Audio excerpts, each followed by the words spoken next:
The global sports industry is now worth around $500 billion, thanks to crossovers with technology, science, and even fashion that contribute to its worldwide appeal. But among athletes and teams that we have come to adore, there is one aspect of sports performance that we take for granted: the fuel that powers them. So, how did Gatorade become so successful, and what separates it from other sports drinks, and why has the brand struggled to penetrate some markets and receive bad press?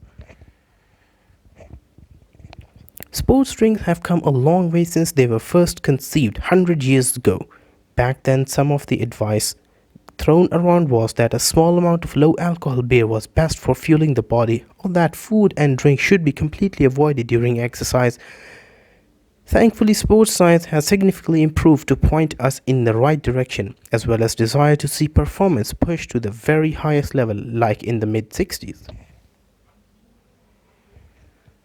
When the University of Florida's football team, the Gators, was looking for a new way to boost their results on the field, the team's coach enlisted the help of some scientists from the university's College of Medicine, whose idea was to replenish the body fluid lost during the intense exercise, pointing to the fact that players were losing so much weight during games without going to the bathroom.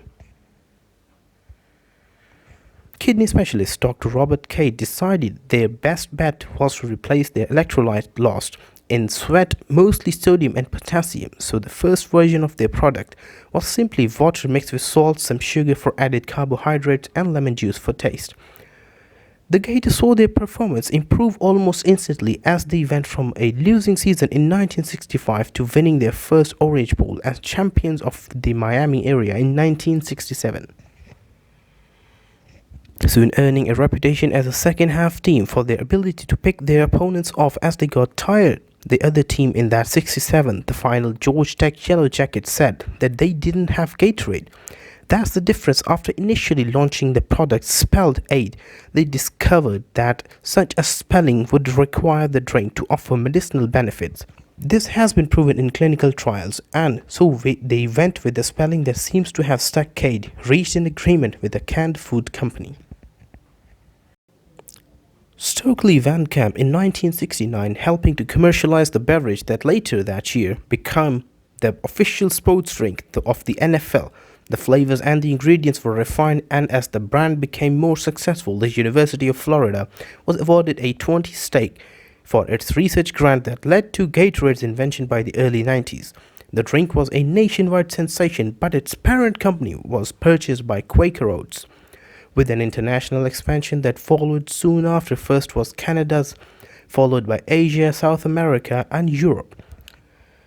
When the head coach of the winning team gets showered with an iced liquid to celebrate a meaningful victory, the international appeal of the company became so strong that it eventually attracted the interest of PepsiCo in 2001, who paid $13 billion to add Gatorade to its impressive portfolio of brands.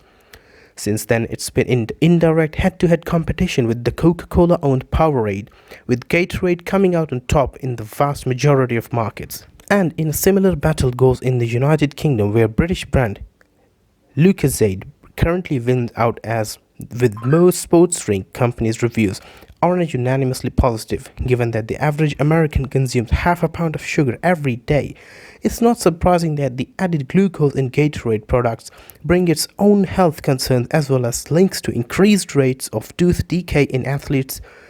Today's estimate put Gatorade's market share at around 50, meaning they sell as many as the beverages as every other brand in the world combined, which must delight the University of Florida, who continue to receive millions of dollars every year from its stake in the company.